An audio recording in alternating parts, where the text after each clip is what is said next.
மனைவியோட கனவுகளுக்காக ஓடி ஓடி உழைக்கிறதுலயே கணவனோட வாழ்க்கை போயிருது. கணவனோட பலத்தை உணராம இருக்கிறதுனால மனைவியோட வாழ்க்கை அர்த்தமில்லாம ஆயிருது. கல்யாணம்ங்கிறது 6 மாசம் சந்தோஷமா இருக்கிறது இல்ல, ஆயுள் முழுக்க சந்தோஷமா இருக்கிறது. 50 வயசுக்கு அப்புறம் தான் உண்மையான காதல் கணவன் மனைவிக்குள்ளே ஸ்டார்ட் ஆகுது. அது வரைக்கும் அவங்க தாக்கு பிடிக்கிறதுக்கு 2 பேருக்கு அண்டர்ஸ்டாண்டிங் ரொம்ப முக்கியம். அந்த 50 வயசை எட்டுறதுக்குள்ள ஏகப்பட்ட சோதனைகள் வருது. அதை நீங்க கடக்கிறதுக்கு பணம், தொழில் இதெல்லாம் ரொம்ப முக்கியமா இருக்கு.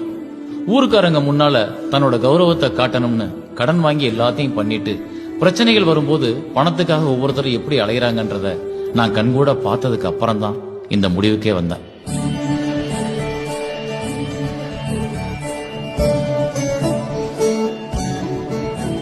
கணவன் எல்லாம் செஞ்சிருவான்னு நினைக்காம அவனோட வருமானத்தை வச்சுக்கிட்டு என்ன செய்ய முடியும்னு தெரிஞ்சு தேவைகளுக்கு ஏற்ப திட்டமிடுற மனைவியா நீ இருக்கணும்.